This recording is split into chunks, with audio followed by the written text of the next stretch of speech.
اس نشست کے اعتبار سے میرا الوداعی تحفہ ہے آپ کے لیے، اور وہ یہ کہ میری جو دینی، ملی، تاریخی، سیاسی، عمرانی جو سوچ ہے، جو فکر ہے میرا، جو 50 برس سے زائد عرصے کے مطالعے اور غور و فکر پر مبنی ہے، اس مطالعے میں میری آنکھیں بنیادی طور پر قرآن اور حدیث ہیں، لیکن یہ کہ دنیا کا مشاہدہ، کھول آنکھ، زمین دیکھ، فلک دیکھ، فضا دیکھ، دنیا میں کیا ہو رہا ہے، کیا کیا عوامل ہیں، ماضی کیا تھا، ہم کہاں کھڑے ہیں، اب کہاں جانا ہے، اس پر میری ایک سوچ ہے، میرا فکر ہے۔ پھر یہ کہ ہماری اخروی نجات کا دار و مدار کس چیز پر ہے۔ تاریخ کے بہاؤ کو نہ میں روک سکتا ہوں، نہ آپ روک سکتے ہیں، وہ تو ڈام بہتا رہے گا، اور اس کو فیصلہ کرنے والا صرف اللہ ہے۔ کسی فرد بشر کے اختیار میں نہیں ہے کہ وہ تاریخ کے بہاؤ کو موڑ دے۔ ہاں، محمد رسول اللہ نے موڑا تھا صلی اللہ علیہ وسلم، لیکن یہ ہے کہ ہم اس تاریخ کے بہاؤ میں تنکوں کی طرح بہتے چلے جائیں، یا یہ کہ ہمیں کچھ کرنا ہے۔ اس اعتبار سے میں اپنے فکر کا خلاصہ آج آپ کی خدمت میں پیش کروں گا، وہ میرا اس سلسلہ اجتماعات کے اعتبار سے الوداعی تحفہ ہوگا۔ اب میں آغاز کر رہا ہوں۔ پہلی بات، اس سبب میں 3 باتیں مجھے کہنی ہیں۔ سب سے پہلی بات یہ کہ زندگی کی سب سے بڑی حقیقت موت ہے۔ ہم بلائے رکھتے ہیں، اپنے ذہن سے اسے دور رکھتے ہیں، لیکن واقعہ یہ ہے کہ زندگی کی سب سے بڑی حقیقت موت ہے۔ خدا کے منکر پیدا ہوئے ہیں، لیکن موت کا انکار کرنے والا بھی کوئی پیدا نہیں ہوا۔ اس لیے میں نے آیت آپ کو سنائی، کل نفس ذائقۃ الموت، ہر ذی نفس کو موت کا مزہ چکھنا ہے، ہر جاندار کو موت کا مزہ چکھنا ہے۔ ثم الینا ترجعون، پھر ہماری طرف لوٹا دیے جاؤ۔ تو زندگی کی سب سے اہم حقیقت موت، اور موت کے بعد رجوع الی اللہ، آخرت، یہ سب سے بڑی حقیقت ہے۔ ایک حقیقت سب مانتے ہیں، سب جانتے ہیں، دوسری حقیقت کے اوپر پردہ پڑا۔ میں نے اس اعتبار سے نوٹ کیا، یہ الفاظ قرآن میں 3 مرتبہ ہے، کل نفس ذائقۃ الموت،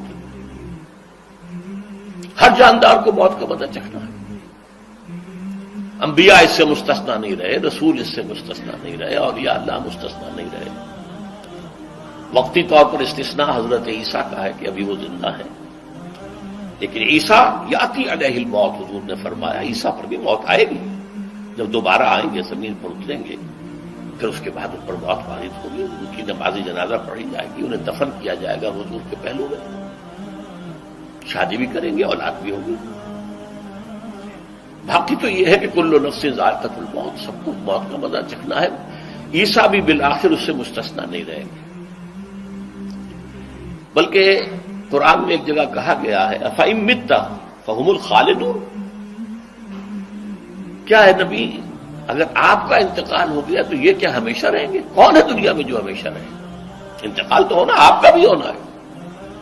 انک میت وانہم لمیتون،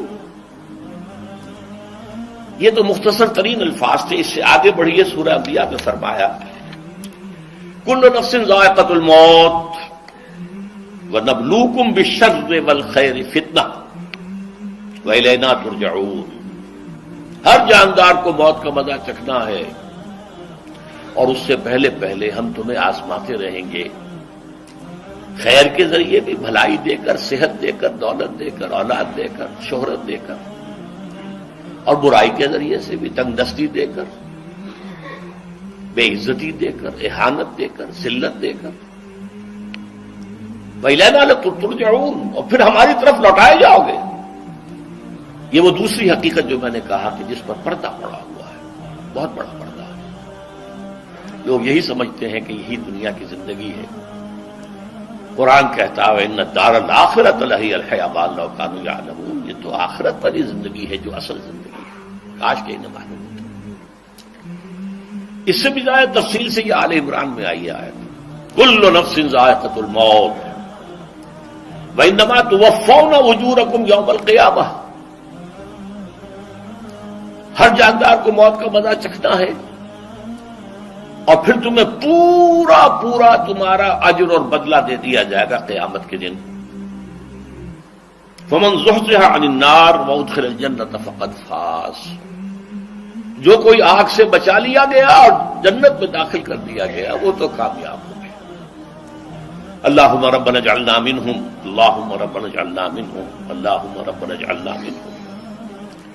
وما الحیات الدنیا الا متاع الغرور، اور دنیا کی زندگی تو سوائے دھوکے کے سامان کے اور کچھ نہیں۔ دھوکہ کس معنی میں؟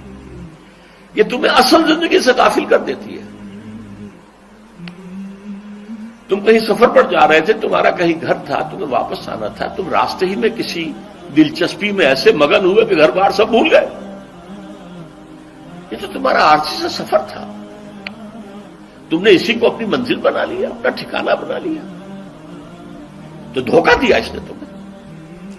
ویسے دنیا کی زندگی دھوکہ نہیں ہے، بڑی حقیقت ہے، اس لیے کہ حضور نے فرمایا انما الدنیا مزرعۃ الآخرہ، یہ دنیا آخرت کی کھیتی ہے، یہاں بو گے تو وہاں کاٹو گے، یہاں کچھ کمائی کرو گے تو وہاں اس کا بدلہ ملے گا۔ اس اعتبار سے دنیا بہت بڑی حقیقت ہے، ایک ایک لمحہ بہت بڑی قیمتی شے ہے، لیکن اگر یہ دنیا تمہیں آخرت سے غافل کر دے تو اس سے بڑا دھوکے باز اور کوئی نہیں۔ یہ اصل دجال ہے۔ میں نے تقریباً 60 برس کی عمر کو جب میں پہنچا تھا تو موت کا انتظار شروع کر دیا تھا۔ میرے قریبی احباب کو معلوم ہے، میں کہتا رہا، یہ بھی کہتا رہا کہ بھائی میں اپنے حصے کا کام کر چکا، جتنی صلاحیت اللہ نے دی تھی، جتنی بھی میرے اندر استعداد تھی، میں اس کو بھرپور طریقے پر استعمال کر چکا۔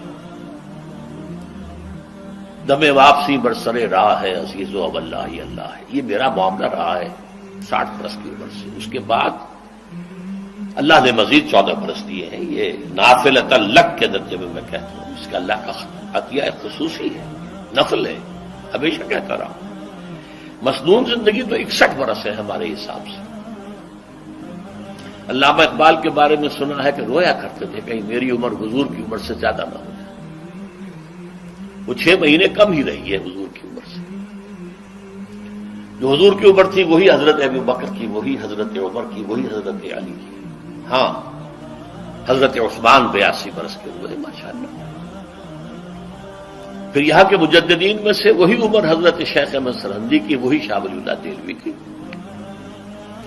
ہاں، شیخ عبدالحق محدث دہلوی رحمۃ اللہ علیہ 82 برس کے ہوئے۔ لیکن یہ میں کہا کرتا تھا مسنون عمر تو 61 برس ہے، جسے ہم 63 کہتے ہیں وہ اصل میں ہمارے حساب سے 61 بنتا ہے۔ وہ 63 قمری ہے، جو 9 دن کم ہے، قمری سال جو ہے وہ شمسی سال سے۔ بہرحال میں اس وقت سے منتظر تھا، لیکن جو بھی وقت اللہ نے دیا ہے اللہ کا شکر ہے، وہ مفید کاموں میں لگا ہے۔ ان میں خاص طور پر میں سمجھتا ہوں کہ اللہ کا مجھ پر سب سے بڑا احسان، اور مجھے پر نہیں، بہت بڑے پیمانے پر لوگوں پر جو احسان ہوا ہے، وہ میرا 1998 کا دورہ ترجمہ قرآن ہے جو کراچی میں ہوا تھا۔ 1998 کے مارچ میں میرا بڑا آپریشن ہوا، دونوں گھٹنے تبدیل کیے گئے، لیکن 98 کے آخر میں، حالانکہ میں چل نہیں سکتا تھا، کراچی میں مسجد جو ہے اونچی ہے، دوسری منزل پر ہے، تو خاص ریمپ بنایا گیا جس کے ذریعے میں ویل چیئر پر مجھے لے جایا جاتا تھا۔ میں نے درس دیا۔ اس درس کی گزشتہ چند سالوں سے پوری دنیا میں جو گونج ہوئی ہے اللہ کے فضل و کرم سے، اللہ کوئی حکمت خداوندی اس کے ساتھ وابستہ ہے۔ اس میں میرے کسی کام کو دخل نہیں ہے، میری کسی کوشش کو دخل نہیں ہے۔ میں نے تو جو درس میں دیتا آ رہا تھا سن 85 سے دورہ ترجمہ قرآن، البتہ یہ بات ضرور ہے کہ میں نے محسوس کیا تھا کہ سن 98 کے اس درس میں دورہ ترجمہ قرآن کے مجھے خصوصی انشراح حاصل تھا۔ میری ساری گفتگو کا حاصل کیا ہے؟ دیکھیے، نظریاتی تحریکوں کا تعلق اشخاص سے نہیں ہوتا، ٹھیک ہے، کوئی اس کا داعی ہوتا ہے، کوئی اس کا مؤسس ہو جاتا ہے، کوئی اس کا آغاز کرنے والا ہوتا ہے، لیکن نظریاتی تحریک افراد سے وابستہ نہیں۔ افراد آتے چلے جاتے ہیں اپنا اپنا حصے کا کام کر کے، جس کو جتنا مقدر ہے، جتنی اللہ تعالیٰ کی طرف سے توفیق ہے، وہ اپنا کام کرے گا، چلا جائے گا۔ یہ چمن یوں ہی رہے گا اور ہزاروں جانور اپنی اپنی بولیاں سے بول کر اڑ جائیں گے۔ مبارک ہیں وہ لوگ جنہیں قرآن کی بولی بولنا نصیب ہو جائے۔ وَإِنْ يَحْسَبُوا أَنِّي مِنْهُمْ، مجھے گمان ہے، اللہ کا فضل ہے کہ میں ان میں سے ہوں، میں نے قرآن کی بولی بولی ہے، اور قرآن مجید کو جیسا کہ وہ ہے ایز اٹ از، اپنے کو مذمومہ خیالات، اپنے کوئی ذہن سے زائدہ نظریات کو میں نے اس میں دخل نہیں دیا، جسے انگریزی میں آپ آبجیکٹولی کہتے ہیں، خالص معروضی طور پر قرآن کو پڑھا، قرآن کو قرآن سے سمجھائے یا پھر سیرت رسول سے سمجھائے۔ میں لفظ سنت کی بجائے سیرت استعمال کر رہا ہوں۔ قرآن مجسم حضور تھے صلی اللہ علیہ وسلم، اور حضور کی سیرت اور حیات جو ہے وہ قرآن مجید کی اصل تفسیر ہے۔ یہ حقیقت بھی بہت کم لوگوں کے علم ہے۔ وہ احادیث کا نام تو لیتے ہیں، احادیث بھی ہے، سیرت بھی تو احادیث ہی سے ہمیں ملتی ہے، لیکن میں خاص طور پر سنت یا حدیث کی بجائے سیرت کا استعمال۔ قرآن کی دو سورسز ہیں، قرآن خود اور سیرت رسول صلی اللہ علیہ وسلم۔ پاسے پاسے چلی جوانی،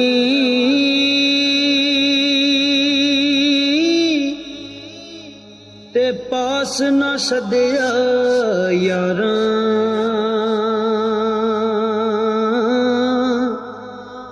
ساتھی کون محمد بخشا، درد ونڈے غم خاراں، مان نہ کریو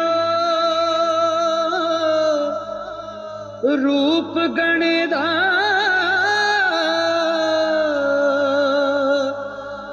تے وارث کون حسن دا، صدا نہ رہن شاخاں ہریاں، صدا نہ پھل چمن دا، صدا نہ رہن شاخاں ہریاں، صدا نہ پھل چمن دا۔